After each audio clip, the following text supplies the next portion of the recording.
Así que vamos ahora al grano. Este libro se llama Transgénicos, mitos y verdades, de una forma irónica, porque la empresa siempre dice que nosotros, los ambientalistas, la gente que estamos preocupados de la salud, somos mitómanos, que andamos hablando cosas que son mentiras y que lo de ellos es la verdad. Entonces dicen que, por ejemplo, los transgénicos van a salvar al mundo del hambre. Entonces, y el propósito de este libro es ir derrumbando uno a uno las falacias que propala la industria en sus entrevistas de prensa o cuando hablan en fin a la gente para convencerlos de cultivar transgénicos. Y yo pertenezco, como decía Francisco, pertenezco a la Red de Acción en Plaguicidas, que tiene una ramificación global y también de América Latina, y eso nos permite tener información de lo que pasa con los transgénicos en todo el mundo. Por eso descubrimos este libro en internet, estaba en inglés, ¿sí? Y dijimos que esto tiene que llegar a Chile y tiene que llegar de una forma que ojalá la gente la pueda consultar, que pueda tenerlo en la casa, y nos pusimos a trabajar en eso. Y nos demoramos porque el libro salió en 2012, pero son trabajos artesanales que hace uno. Y finalmente lo terminamos este año y ahora se los trajimos acá, porque el primer lanzamiento hicimos un taller en agosto con organizaciones campesinas de todo el país, se llamaba Agroecología, Comunidades y Políticas Públicas. O sea, para decir que lo que nosotros queremos son otro tipo de políticas públicas, no las que están haciéndose hoy día para la agricultura. Y ahí fue una persona de Arica, de la Asociación de Regantes del Valle de Azapa, con Isabel Quispe, que ahora no pudo estar, pero que me dijo que había mandado una delegada, espero que esté, Mónica se llamaba, la que iba a venir. Y así, pues, presentamos el libro a campesinos, después lo presentamos en Santiago a un amplio marco de gente, profesionales, estudiantes, académicos, luego fuimos a Calbuco con organizaciones campesinas y de ahí nos venimos acá a Arica porque pensamos que es un lugar en que este debate no se ha dado, ¿no? Acá, siendo que están tantas industrias, no se ha dado el debate de industrias del área de los agronegocios, este debate está en pañales aún. Por eso es que estamos aquí. Si alguien me puede pasar... Yo la ayudo.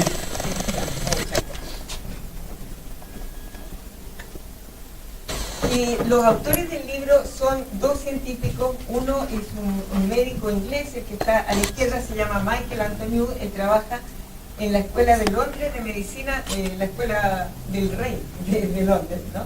El otro se llama John Fagan, es de la Universidad de Cornell y trabaja en una ONG que se llama Earth Open Source. Pero son todos de formación meta y de primer nivel en el área de biotecnología.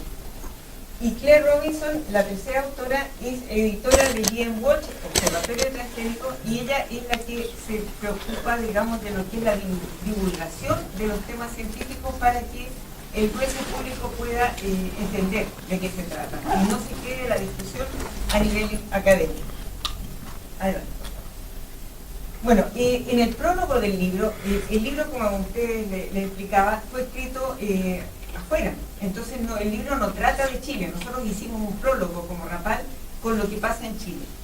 Y aquí resumo el prólogo. ¿Cuántos cultivos transgénicos hay en Chile? En total hay, en la temporada 2013-2014, había 23.916 hectáreas de semilleros transgénicos en Chile. En esta región hay alrededor de 50 hectáreas de esos transgénicos, en la temporada pasada. De maíz es lo principal, el cultivo principal, hay 19.000 y un poco más de hectáreas, de raps hay 2.800, de soya hay 1.542. ¿Cuáles son las empresas que trabajan con transgénicos? Las más importantes: Monsanto, DuPont Pioneer, Dow, Syngenta y algunos socios chilenos que ellos tienen. Los que trabajan con transgénicos tienen un doble negocio. Ellos producen los transgénicos y también producen los plaguicidas que acompañan a los transgénicos. Y los medicamentos después, exactamente. Es la cadena completa. Se enferman, entonces ya tienen la respuesta ellos mismos. O sea, es un negocio absolutamente redondo. En la región de Arica y Parinacota, según el SAC, en la temporada 2012-2013, había 50,04 hectáreas de transgénicos, de cultivos de semilleros, de los cuales había, el maíz es el principal, de 49,15 hectáreas, de soya hay un poquito y de raps hay un pilito. Adelante, por Bueno, pero ¿cómo se llegó a esto en Arica? Se llegó porque el Estado chileno decidió en los años, digamos, a fines del 2000, a comienzos del 2000, definió que le interesaba innovar y por tanto decidió innovar en el sentido más atroz, innovar con transgénicos y pasarle plata a las empresas que no necesitan subsidios. Pero el Estado chileno, para que las empresas pusieran esos centros experimentales que hay hoy día en la región, les regaló plata. Yo quisiera, nosotros quisiéramos que las organizaciones campesinas tuvieran acceso a ese tipo de subsidios, pero no, ellos que son las transnacionales que tienen la más grande riqueza, las más grandes ganancias cada año, recibieron del Estado chileno casi $1 millón, $900.000, para aportar al presupuesto de ellos para que lanzaran estos centros. Eso lo recibió Syngenta y eso lo recibió Pioneer DuPont en el año 2008-2009 a través de fondos Corfo. No, perdona, no te vayas todavía. ¿Qué podemos decir sobre Syngenta? Bueno, Syngenta, yo doy la cara B de las empresas, porque ustedes, o no los que están aquí, pero en general, lo que se informa por la televisión o por los diarios, es todos los logros de la empresa, el gran trabajo que dan, la maravilla tecnológica. Bueno, yo les cuento que, por ejemplo, China devuelve el maíz transgénico de Syngenta, ha devuelto millones de toneladas este año y el año pasado. ¿Por qué? Porque estaban mandando maíz convencional, pasando gato por liebre, maíz convencional como si fuera, estaban mandando maíz transgénico como si fuera convencional. ¿Y qué hizo China? No dijo, este maíz no está autorizado, este maíz transgénico desde Syngenta no está autorizado, lo devuelvo. Y se perjudicaron todos los productores norteamericanos de maíz que creían estar exportando maíz convencional y ya era puro maíz transgénico. Ese tipo de cosas hace Syngenta porque el maíz era de ellos y por tanto están demandados ahora en Estados Unidos por los agricultores. Otra cosa que le ha pasado a Syngenta es que en México ellos estaban tratando, México es un centro de origen del maíz, ¿ya? Es el centro más importante, la meseta mesoamericana, como centro de origen del maíz. Entonces ahí hay un poderoso movimiento campesino, ambiental y social que trata de impedir que se cultiven transgénicos en México porque eso va a amenazar la subsistencia del maíz verdadero. Y entonces ellos han hecho una lucha tanto social como jurídica y han presentado demandas. Y lo bueno fue que este año, en agosto de este año, hubo un tribunal que paró la cosa para Syngenta y para Monsanto y decidió que no se podía sembrar, dio una orden de no innovar. Y Syngenta presentó una reclamación y el Tribunal Superior le dijo no, siguió. Así que la situación en este minuto en México es que todavía al menos no pueden plantar transgénicos y las organizaciones siguen luchando para mantener su territorio libre de transgénicos. Pero la amenaza y la presión es tremendamente fuerte y ya sabemos por las noticias, por la terrible situación de los jóvenes desaparecidos, ya sabemos que la situación en México es de una república manejada por los hilos de la corrupción y del narcotráfico. Pero también hay una sociedad activa que defiende a sus estudiantes desaparecidos, que defiende al maíz nativo. ¿Cuál es lo que ha pasado con Pioneer? También ellos, como les digo, recibieron estas 900, casi $1 millón de subsidio de Corfo. Y ellos optaron entonces a hacerse dueños a través de una licitación del gobierno pasado, de Piñera, que licitó, como ustedes saben, los terrenos de Pampa Concordia, y recibieron a un precio bastante bajo estas hectáreas de terreno con derechos de agua, que supuestamente le van a pagar algo a línea, pero en el fondo es un gran negocio. O sea, también el Estado sigue apoyando estas actividades a todo dar. Pues sí, ahí sería bueno agregar que esas aguas que entregaron Pampa Concordia son las aguas de Arica que en tiempo de la Junta de Adelanto de Arica, Arica compró agua que son los pozos de la Concordia. Nosotros hicimos levantamiento de ideas para la población de Arica. Exacto, son aguas nuestras, o sea, no son aguas y se la dieron gratuitamente y de ahí sale parte del agua potable de Arica. Entonces es una cuestión sumamente irresponsable, se está jugando con la salud, con los derechos al agua de todas las personas en función de empresas transnacionales, ¿ya? Las otras empresas que están presentes acá son Tuniche, que es una empresa chilena, Masai, que le vende a Monsanto y que está con Monsanto, también está Monsanto acá, y Semameric, que es otra empresa de menor rango, pero son todas transnacionales.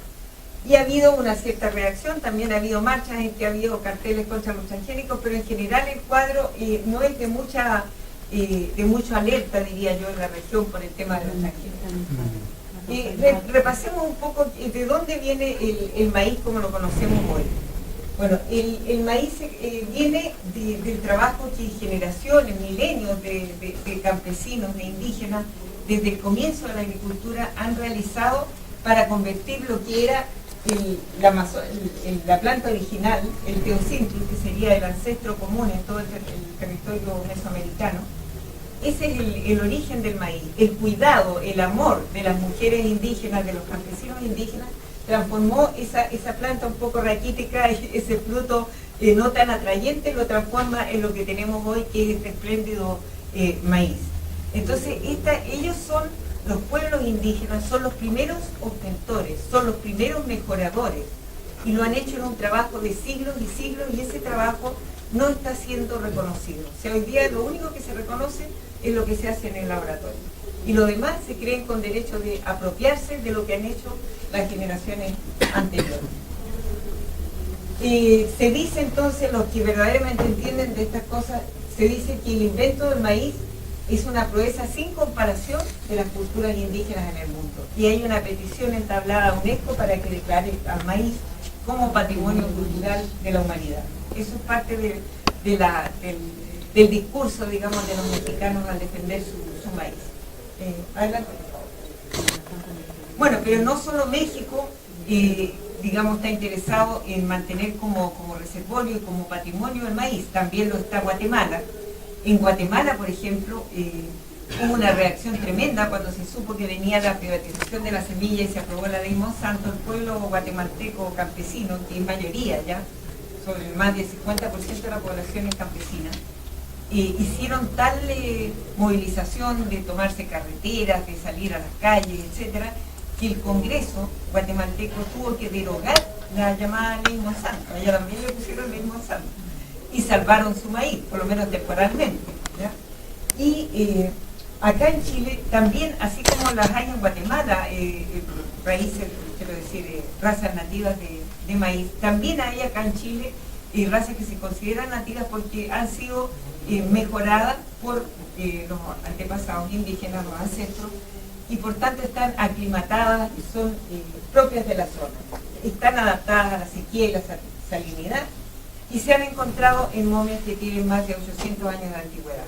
Entiendo que hubo una conferencia acá muy buena al mediodía de los académicos de la Universidad de Tarapacá que han estado pesquisando el tema, afortunadamente con un proyecto con ICID, y que ellos dan fe, o sea, han recogido toda la información y que eso es muy valioso y toda la población de Arica debiera manejarlo. O sea, cómo eso es parte del patrimonio de Arica que hay que defender. O sea, que estaba acá ya en tiempos prehispánicos, que hay asentamientos humanos que así lo demuestran ahí en el libro, en el maravilloso libro que ellos editaron, está toda esa información. Ojalá que eso llegue a los colegios también. Bueno, vamos a hablar un poco de los impactos de los cultivos transgénicos en la cadena alimentaria. Ellos están presentes, por ejemplo, con sus impactos negativos en la miel y en otros productos apícolas, porque los cultivos que tienen, por ejemplo, el maíz transgénico, no es el caso del girasol, pero en el maíz, porque no hay girasol transgénico, afortunadamente, pero en el maíz las abejas son muy atraídas por la flor, por el polen y por el olor del maíz en general, su color, etcétera. Y por tanto, cuando van a tomar ese polen transgénico, están afectadas y también por el gran uso de insecticidas que hay en las semillas transgénicas, y en las semillas convencionales están espolvoreadas con insecticidas, tienen otro color, ya no tienen el bello color de la semilla natural, sino que están medio rosadas, en fin, eso es veneno, esos son insecticidas. Y un insecticida sistémico, o sea que se une a la planta y se expresa en todas las partes de la planta. Por tanto, cuando las abejas o algún insecto lo come, muere. Y por tanto, esa es una de las contaminaciones que preocupan respecto de los transgénicos. Adelante. ¿Quiénes hacen lobby? Esto todo es parte del prólogo todavía del libro, no estaba en el libro, es la parte chilena. Yo quiero que ustedes conozcan, les presento los que hacen el lobby por los transgénicos. A su izquierda, señores, el nuevo gerente de Monsanto. él está siendo entrevistado muy a menudo en la televisión, en los diarios y todo, para decir que ellos no tienen nada que ver con la llamada ley Monsanto, que no les interesa nada. Bueno, lo dicen porque ellos tienen, es como las empresas multiluz, tienen varios nombres. Monsanto compró Seminis, Monsanto es dueño de Nasac. Por tanto, ellos pueden hablar a través de otras empresas, no necesitan ir el gerente de Monsanto, puede ir cualquiera de los otros, o cualquiera de los integrantes de AMPRO, que es la Asociación Nacional de Productores de Semillas, y cuya directiva es controlada por ellos. Por lo tanto, no tiene ningún sentido que el gerente de Monsanto no se va a mostrar públicamente hablando sobre la ley. Al contrario, él va a decir que nosotros estamos locos y que no tiene nada que ver. Pero son parte de sus mentiras y de su estrategia. Y este otro señor es el gerente de Pioneer, que Pioneer está en la zona para que ustedes lo conozcan, pero no creo que haya venido. ¿Sí? Es Aguirre, ya. Bueno, este señor este año ha logrado incluso ser nombrado presidente de la Federación Internacional de Semillas, que agrupa en el mundo a todos los productores de semillas híbridas y transgénicas, es decir, a todos los que están en la semilla como el gran negocio, un negocio que mueve pero millones y millones de dólares. Entonces estos son lobbies poderosos. Miren lo que tenemos acá, no somos tan poderosos. A esto nos estamos enfrentando, y esto es lo que tenemos que conocer, porque uno tiene que saber también con quién se enfrenta para poder definir la forma como vamos a tratar con él. Adelante, por favor. Bueno, también en el prólogo decimos algo de que ellos están ocupando tres vías, o es aprobar en el Congreso chileno un convenio de propiedad intelectual de la semilla del año 91. Es decir, es la versión 91 de este convenio de propiedad intelectual de la semilla. El segundo paso que quisieron dar, y en el cual ya nos habíamos dado cuenta las organizaciones del tema, entonces ya se levantó un movimiento de oposición, fue el llamado proyecto de obtentores vegetales, que para que la gente supiera de qué se trataba, nosotros lo rebautizamos como ley Monsanto. Y este proyecto validaba el convenio anterior y derogaba la ley de semillas. En la campaña electoral, la presidenta dijo que lo iba a revisar y quedó ahí, detenido el proyecto. El Senado nunca llegó a votarlo, a pesar de que teníamos, digamos, la promesa de los senadores de que se iba a votar en contra. Finalmente eso lamentablemente no se produjo y el proyecto está ahí. En cuanto se hablan de los líos actuales que tienen, ese proyecto se va a reponer, lamentablemente.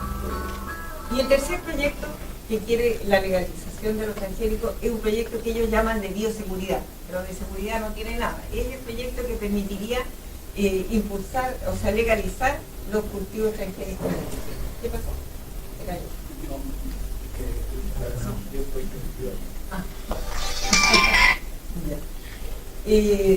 Esa es la situación. El año pasado, que fue toda esta lucha, en los medios no aparecía prácticamente nada, solamente las redes sociales eran las que informaban de esta pelea que se estaba dando para defender la semilla nativa, para defender los derechos de los campesinos, puesto que si se aprobaba la ley Monsanto ya no iban a poder guardar la semilla, ya quedaba toda la semilla campesina, digamos, en posibilidades de ser registrada y patentada por la gran industria. Por ejemplo, ¿cuál es un riesgo que se corre? Que una semilla local, pongamos el caso del maíz de yuta del que se hablaba en la mañana, o el tomate poncho negro del que se hablaba. Esos tienen ciertas propiedades que son propiedades muy atractivas, ¿ya? Y que se han logrado, como veíamos, con el esfuerzo de miles de generaciones de campesinos indígenas. ¿Qué puede hacer la empresa? Puede tomar, con este tipo de leyes, ¿no? Puede tomar esa semilla, haberla recolectado en cualquier lado en esos trabajos de campo que hacen, llevarla al laboratorio, agregarle alguna variante para que parezca semilla nueva y patentarla y registrarla. En eso consiste digamos, la forma de trabajo de las transnacionales respecto de la semilla. O sea, ellas no parten de cero, ellos parten de lo mejor que encuentren en una localidad. Y para hacer el transgénico, ellos necesitan hacer una combinación de lo mejor que haya localmente con lo que hacen en el laboratorio, que es el transgénico, la semilla resistente a un herbicida. No les sirve a ellos plantar la pura parte que sea resistente al herbicida, porque esa parte no va a tener el sabor, no va a tener las propiedades de, no sé, resistencia a la salinidad. Necesitan encontrar un buen híbrido para mezclarlo con esa semilla a la que se intervino para hacerla resistente al herbicida. Y de ahí van a sacar el producto final. Pero el producto final, en términos de sabor, en términos de rendimiento y todo, no se va a deber a lo que hicieron en el laboratorio, se va a deber a esto otro que venía de mucho antes. Bueno, como les explicaba, teníamos un lote de senadores que habían dicho que iban a defender la semilla y que iban a votar en contra, pero nunca se puso en tabla eso. Entonces finalmente en el Senado no se votó. Y en cuanto a los candidatos también, algunos prometieron que se iban a ocupar del tema. ¿Ana? Bueno, quería marcar también una diferencia, y esto ya entramos al capítulo 1. El capítulo 1 del libro se refiere a cómo se hacen los transgénicos, y qué son, y qué dice la industria que son, y qué son en realidad.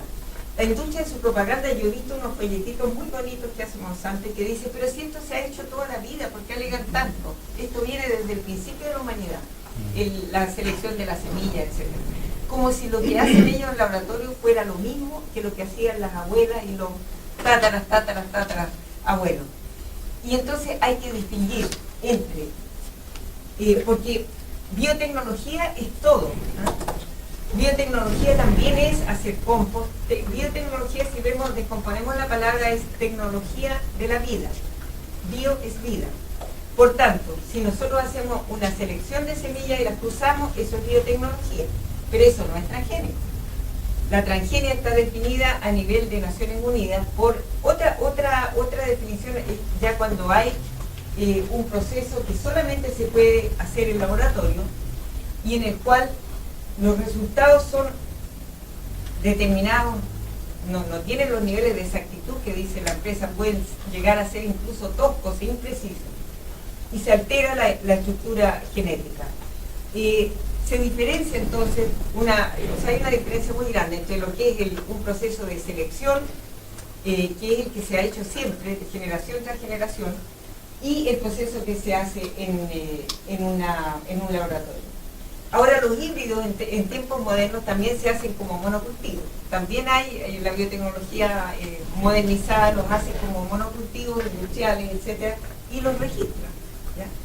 Pero entiendo que en la mañana se habló de selección asistida por marcadores. Esa es una técnica a la cual nosotros no nos oponemos en absoluto. Nos parece absolutamente lógico que ya que se ha descubierto el genoma, que se puede estudiar una planta en sus más mínimos detalles, se pueden hacer cruces de manera que esa planta tenga mejor rendimiento. O sea, está todo dentro de lo mismo, siguiendo la línea de lo que hace la naturaleza y de lo que han hecho los primeros obtentores, o sea, los campesinos indígenas del mundo.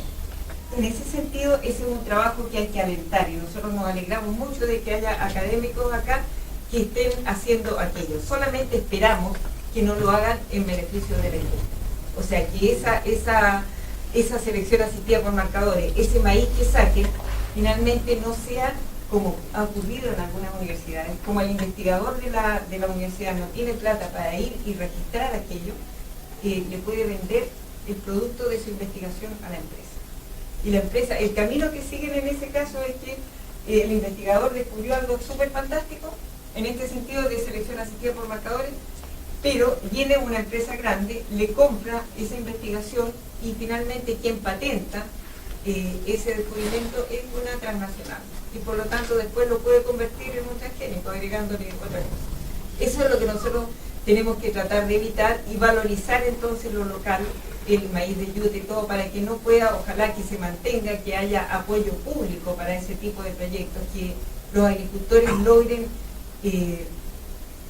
que haya una política de apoyo a la producción local de semillas antiguas, de semillas nativas, y a la producción, a la distribución, a la comercialización, o sea, a todo el proceso. Es la única manera de que esas semillas no se pierdan, no desaparezcan.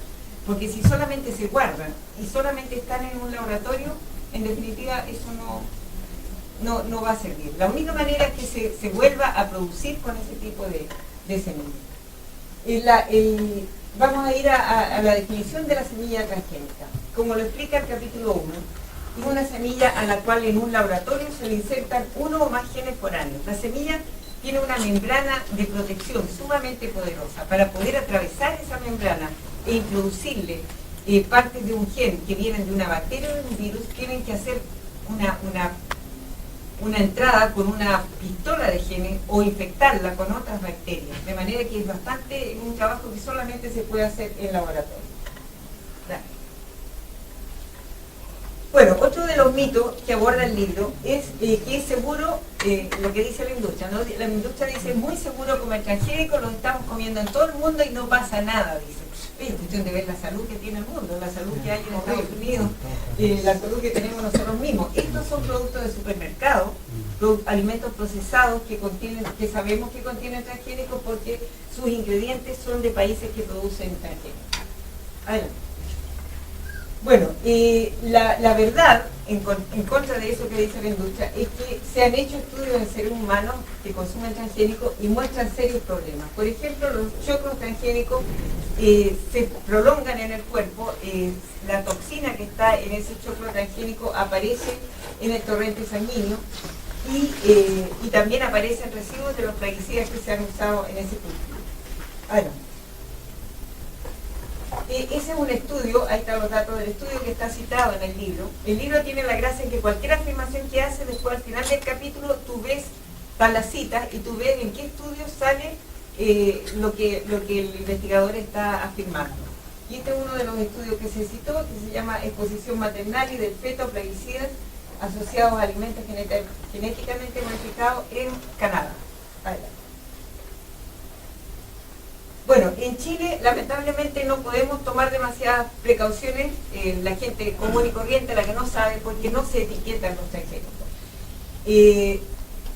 Otro capítulo se titula Los peligros para la salud que presenta el Roundup, que es el nombre comercial del glifosato. Este es el herbicida más usado en los cultivos transgénicos y presenta alteraciones al sistema endocrino, puede producir cáncer, malformaciones congénitas. Y ha sido detectado en el aire, o sea, tiene persistencia, a pesar de que tiene una etiqueta verde increíblemente, porque está solamente la etiqueta mide el efecto agudo, pero tiene una persistencia muy grande. Permanece en las aguas, en la orina y en la sangre de mujeres, como veíamos por el estudio anterior. Adelante. Bueno, y lo más preocupante es que estos plaguicidas que se encuentran en los alimentos que tienen transgénicos y en los alimentos convencionales producidos también con mucho plaguicida, tienen un impacto mayor aún en los niños, porque hay un tema de la concentración del efecto, ¿no? En los niños es mucho más grande la concentración y por tanto producen más formaciones congénitas, algunas de las cuales están reseñadas ahí, meningococeles, otros niños que nacen, bueno, con graves problemas. Estas fotos son de Entre Ríos, o sea, son de una región muy cercana en Argentina. Y de regiones que están rodeadas de cultivos transgénicos y que han visto que su tasa de natalidad con malformaciones se ha elevado, pero en más de 3 veces en los últimos 10 años, que es cuando proliferaron los cultivos transgénicos. También se produce retraso en el desarrollo neurológico y cognitivo, se produce cáncer al cerebro, el autismo también lo ha ligado a esto, y el hiperactivismo o el déficit atencional también está ligado, y otras alteraciones del aparato endocrino. Adelante. El libro se detiene de una manera bastante detallada en el apéndice del capítulo 5, en un estudio que se considera el más importante de los que se han hecho hasta ahora del efecto de transgénicos en el ser humano, porque es un estudio de efecto crónico, en el cual se seleccionó a 5 grupos de ratas de la variedad Spranger, que es la que se usa en los experimentos de toxicología, y se les alimentó con maíz transgénico de Monsanto, y el agua que se les dio era agua contaminada con glifosato, que es el herbicida que se usa. También, por supuesto, había un grupo de control que recibió alimentación normal y agua no contaminada. Esto está en el capítulo de riesgos para la salud. Este estudio fue publicado originalmente en la revista Food and Chemical Toxicology, aquí al lado derecho, y después fue sacado por la revista, ya les voy a contar por qué, y se republicó este año en otra revista científica que se llama Environmental Sciences Europe. Adelante. ¿Qué decía el estudio? ¿Qué comprobó? Bueno, comprobó la toxicidad del maíz, es una variedad de maíz que se llama NK603 de Monsanto, que se cultiva aquí en Chile, que se vende. O sea, nosotros exportamos estas maravillas, nosotros no, las transnacionales. Y se mostró entonces que después de los 3 meses, o sea, como al 4.º mes, empezaban a aparecer estas pelotitas que iban creciendo. Y a la mitad del tiempo de vida ya se hacía insostenible y estaban obligados a sacrificar estas animales. Lo que se encontró en el estudio fue que los machos presentaban graves daños en el pulmón y en el hígado, y las hembras presentaban desórdenes hormonales. En todos los grupos, en los 2 grupos que se alimentaron con transgénicos, había enormes tumores y una mortalidad prematura. Y las causas, lo que en las conclusiones del estudio se dice que estos hallazgos se deben a 2 cuestiones que están ligadas. Una es la transgenia, o sea que estamos hablando de un maíz que había sido modificado, manipulado genéticamente, y otra es el efecto del Roundup sobre el sistema endocrino. ¿Vale? Bueno, este estudio causó un impacto enorme. Yo creo que la discusión se hizo global sobre los transgénicos. Hasta en Chile empezó a calentarse un poquito el ambiente donde no se habla mucho del tema. Esto porque los científicos publicaron sus hallazgos en una revista francesa que no era científica. Al mismo tiempo que lo publicaron en la revista científica, salió en una revista común, como que aquí no se estuviera publicado aquí casi no hay revistas, pero en la revista Caras, claro. La revista del Observador dice, sí, los transgénicos son venenos. Y se publicó también, se hizo un documental que se llama Tous cobayos, o sea, todos somos ratas de laboratorio, aludiendo a que en el mundo, todo el mundo está consumiendo transgénicos y después está pasando este tipo de problemas. Llovieron las declaraciones a favor y en contra. La industria movió a todos, ellos tienen muchos científicos amigos, ellos financian a muchas universidades, ellos les dan dinero para investigar a muchos académicos, por tanto, se dedicaron a desprestigiar a los que habían hecho el estudio, que son de la Universidad de Caen de Francia, lo habían hecho con financiamiento, con fondos públicos, ¿no? El Estado francés financia la investigación. Y se armó un gran revuelo y lograron hacer que la revista que había publicado el estudio, la revista científica, cambiara su director. Y pusieron como director a alguien que había trabajado antes para Monsanto. Y ese señor decidió que la revista retiraba el artículo de circulación, y lo retiraron. Y empezaron a usar eso como argumento en todo el mundo. El estudio era tan malo que tuvo que ser retirado. Y en realidad se retiró por toda esta presión que hubo, y todas las razones que ellos dieron están detalladas en el libro. O sea, en el libro ustedes, sobre todo los que sean profesores o más académicos, que quieran ver el detalle, está todo lo que se dijo en contra, las mentiras que se dijeron sobre los investigadores y lo que es la realidad. Por ejemplo, se dijo que habían usado ratas que siempre se morían de cáncer, entonces ¿cómo no les iba a dar cáncer? Y los científicos le contestaron, es que estas ratas son las que se usan siempre, porque es la única manera de predecir. Se sabe que el cáncer empieza en el mes, ponte tú, 11. Entonces, justamente por eso, todos los estudios de toxicología usan este tipo de ratas. Eso es lo que pasa, y por eso, este tipo de ratas son las mismas que usa Monsanto cuando hace sus estudios, son las mismas que usan todas las universidades. Es decir, lo central, en resumen, es que el estudio cumplió todos los protocolos científicos. Y por tanto sus hallazgos deben ser mirados con el mismo respeto que se miran los hallazgos de otros estudios científicos. ¿Vale? Otro mito que detalla el libro, o que trata de destruir, es aquel que dice que la industria dice es que los cultivos transgénicos son sustentables, dicen ahora. Ellos, sus gerentes, dicen que están ayudando a disminuir el uso de plaguicidas. ¿Y qué dice la realidad? Que eso, por el contrario, ha aumentado. En Estados Unidos, que es un lugar donde empezaron los cultivos transgénicos y hay gran cantidad de transgénicos, Charles Pembroke, que es un científico, tomó cifras del Ministerio de Agricultura de Estados Unidos que comprueban que hay un aumento entre el 2007 y el 2008, hay un aumento del 31,4% de uso de glifosato. Y entre 1996 y 2008, o sea, ya en una cantidad de años mucho más grande, en 13 años, se usan 383 millones más de libras porque lo miden allá en libras, de herbicida, que lo que se usaba antes usando con los cultivos convencionales.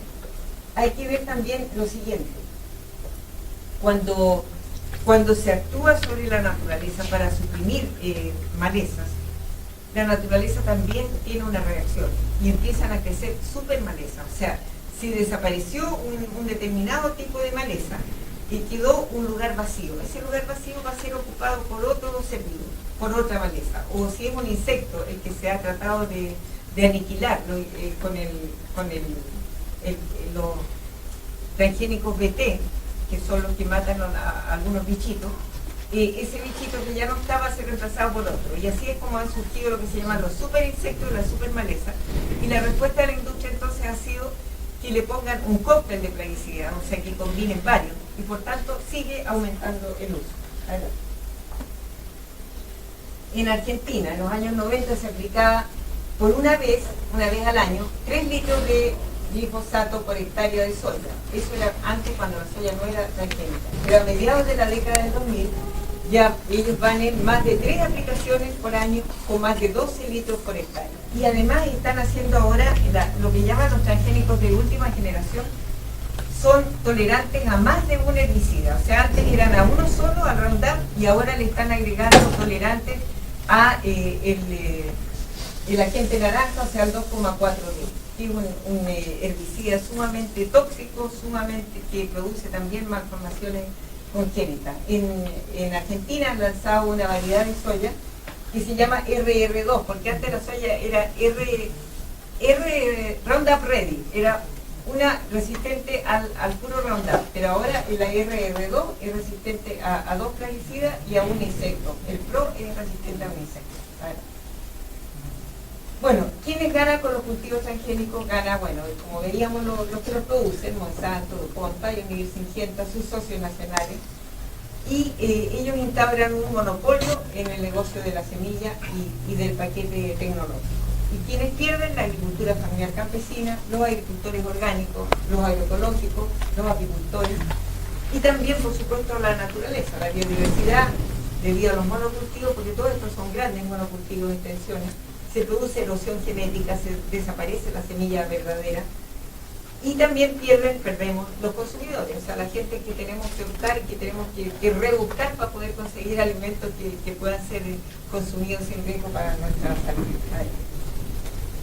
Bueno, otro mito que se aborda en el libro es aquel que dice la industria que se necesitan cultivos transgénicos para responder al aumento de la población y para que no se muera todo el mundo de hambre en unas décadas más. Bueno, resulta que los transgénicos ya llevan varias décadas existiendo, y las cifras del hambre no han tenido ninguna baja sustancial, pese a todos los esfuerzos que hace Naciones Unidas, esfuerzos entre comillas, a todos los planes más bien que hace Naciones Unidas de disminuir el hambre. Las empresas los transgénicos son más bien forrajes, son para que la gente coma más, la gente con dinero de los países del norte siga comiendo carne, pero no están enfocados para nada en resolver el tema del hambre. Las causas de la pobreza, en las partes del mundo que hay hambre es porque hay pobreza, y las causas de la pobreza no tienen nada que ver con que haya o no haya alimentos en el mundo, porque lo que hay en el mundo es despilfarro muchas veces de alimentos. Son causas estructurales las que causan el hambre, es decir, causas de tipo social, de tipo económico, de organización, son las guerras, son las migraciones, los desplazamientos forzados. Esto no tiene nada que ver con que haya o no haya transgénicos. Ese es otro mito entonces de la industria. Bueno, lo que nosotros planteamos frente a todo esto, y por eso es que promovemos estas discusiones en la sociedad y queremos que el tema se empiece a debatir ampliamente, sobre todo en las regiones en que estos impactos ya se están conociendo. Yo estaba viendo ahora, y lo comentaba con la Seremi en la reunión de salud que tuvimos recién con la señora Giovanna, que es impresionante cómo han aumentado las intoxicaciones en la región desde que están apareciendo este boom semillero. O sea, no sé si ustedes saben eso, pero la región de Arica y Parinacota, el año 2013, tenía la segunda más alta cifra de intoxicaciones después de la región de Chile. Sí, es una región también de mucha producción agrícola frutera, con mucho plaguicida y con mucho transgénico, porque también hay mucho maíz ahí. Entonces es un triste récord, o sea, Arica está debajito de la región de O'Higgins, de Rancagua, que es donde hay más malformaciones. También pregunté yo, ¿acá hay algún registro de aumento de malformaciones? No tenía ni idea, no supiera contestar. O sea, no hay una vigilancia activa respecto de qué impacto puede estar teniendo en la región este boom de la semillera, este boom de la producción bajo invernadero. Y todos estos cambios que había en la región van a significar impactos en la salud. Hay que estar atento a eso, hay que alentar a los fisistas, a los investigadores, que se pueda ir comparando cifras año tras año, cómo van cambiando la incidencia de cáncer, las enfermedades crónicas, las malformaciones. Porque estas cuestiones no son gratis, o sea, el modelo que se está impulsando tiene un alto costo social. Por eso es que nosotros lo que planteamos es una moratoria a los transgénicos y que se etiqueten los alimentos procesados de manera que la gente pueda conocer qué está comiendo. Pensamos que tal como se hizo en Perú, porque en Perú se dio una lucha de varias décadas hasta que se logró una moratoria, y no sé qué van a decir ellos, cuando al lado de La Pampa les están, a 3 kilómetros de su frontera les están poniendo transgénicos. No sé si haya cultivos al otro lado, pero tampoco les debe hacer gracia, porque el riesgo de contaminación estando al lado es bastante grande, y el problema del agua también tiene que ver. Así que se compraron las autoridades que licitaron ese terreno, le dejaron en herencia a los ariqueños y al Estado de Chile un conflicto potencial con los vecinos. Bueno, nosotros planteamos entonces que habría que construir una gran alianza social y ambiental con todos los sectores de la sociedad, pobladores, estudiantes, campesinos, académicos, profesionales de la salud y todos, los chefs, los cocineros, como le llaman en Perú, para generar conciencia de este tema y poder empujar leyes en el Congreso que permitan establecer una moratoria al ingreso de los transgénicos al mercado interno y un parelé también a los semilleros, que tiene que ser más gradual porque ya están instalados y que tiene que ir acompañado, como yo les decía, de políticas públicas de apoyo a otras formas de agricultura, a la agroecología, a la agricultura orgánica, porque por supuesto a la gente hay que ofrecerle oportunidades de trabajo. Y así como le dieron millones de dólares a la industria, así tiene que haber un apoyo fuerte del Estado para que los campesinos puedan seguir, los que quieran puedan seguir siendo campesinos, pero producir con sus semillas locales y producir sin veneno. Esa es nuestro planteamiento. Dale. Bueno, ¿y qué podemos hacer? Por un lado, bueno, denunciar para que se sepa. Si hay convenios de las universidades, no tengo claro cuál será la situación en la Universidad de Tarapacá, espero que no lo haya. Hay universidades como la Católica de Santiago, como la Santa María, que tienen alianza con Monsanto, han firmado convenios para las prácticas, le financian los laboratorios, le compran materiales, y eso amarra la investigación, y eso hace que los profesores se pongan una mordaza aquí. No sé, espero que eso no ocurra acá, pero hay que estar vigilantes si hay gente de centro de alumnos o cosas así. Son temas que hay que estar atentos. Y hay que apoyar, por supuesto, la investigación científica independiente. Lo otro es elegir y preferir los alimentos locales y apoyar el que haya ferias agroecológicas. Utilizar en vez de la transgénica, como decía adelante, la selección asistida por marcadores, que es una técnica que no presenta riesgo. Apoyar todo lo que son las ferias orgánicas y de intercambio de semillas, hacer etiquetado ciudadano, o sea, si el Estado no quiere etiquetar, bueno, etiquetemos nosotros. Es súper fácil, uno se hace las etiquetas y va a un supermercado o al lado afuera y a los alimentos le va poniendo y eso genera conversación con la gente. Nosotros lo hemos hecho en varias regiones, en Valparaíso, en Santiago, que ir con estampillas, que esa misma que les mostré delante, eso se imprime, se hace sticker. Y nos colocamos al lado fuera del supermercado con productos que son transgénicos y le vamos mostrando a la gente, mira lo que le compró para su niño, los cereales de Kellogg son transgénicos. La gente dice, oh, ¿y qué significa eso? Y te permite una difusión. Y bueno, hay que hacer una vigilancia social de los semilleros transgénicos en la región versus impacto, como les decía, y explicar sus riesgos a los campesinos y a los agricultores. Y difundir y educar a la gente, porque estos son temas en que el Estado lamentablemente no entra como difusor o como no tiene programas de educación ambiental y de educación pública sobre simplemente lo que hace es apoyar lo que ellos llaman la innovación, lo que ellos llaman el desarrollo, pero que tiene las consecuencias que ya hemos visto. Bueno, y por eso es que nosotros difundimos este tipo de libros, porque estamos trabajando en todo Chile por semillas libres, llegar a tener semillas libres de transgénicos, de plaguicidas y de parasitas. Esta es una de las manifestaciones que se hicieron durante la campaña contra la ley de Monsanto. Esta es una foto de Valparaíso. Y aquí están nuestros contactos. Tenemos una página web como Rapal, que es la rapal.org, es la página internacional de América Latina, y RAP Chile es la página nuestra, que está hackeada ahora, así que si uno pincha, las noticias no van, son cosas que no hace la industria. Las noticias no se despliegan, estamos ahí medio sonados. Pero en el Facebook estamos con Yo no quiero transgénicos en Chile. También tenemos una página web de la campaña Yo no quiero transgénicos, y yo también tengo un blog en el que voy poniendo algunos artículos. Y este año hemos sacado, esto está crudito, o sea, ustedes son el primer público que lo ve, porque cada año se conmemora el Día Internacional por No Uso de Plaguicidas, el 3 de diciembre. Eso se hace recordando una gran desastre, una tragedia que pasó en Bhopal, en la India, cuando se incendió una fábrica de plaguicidas y murieron miles de personas, y quedaron algunos intoxicados crónicos, o sea, siguieron naciendo niños malformados por décadas, ¿no? Eso pasó en la India hace más de 2 décadas.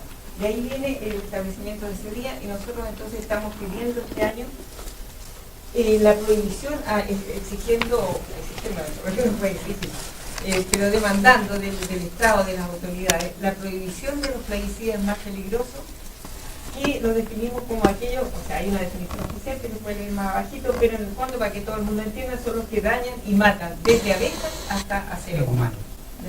Y por eso no debieran estar autorizados. Y han afectado especialmente a las abejas, entonces también pedimos la suspensión del registro, o bien la prohibición de los neonicotinoides, que son un tipo de insecticidas que son letales para las abejas y que juegan un rol muy significativo al lado de los transgénicos en el fenómeno global de la desaparición de las abejas. Entonces en eso estamos, en estos días esperamos apoyo para estas demandas.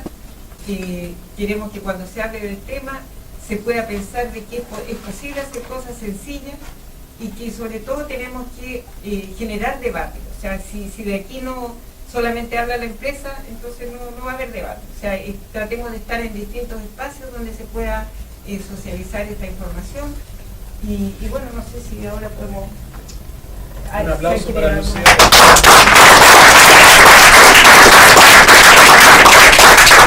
De lotería, sus ponencias, y como ha sido de costumbre, tratemos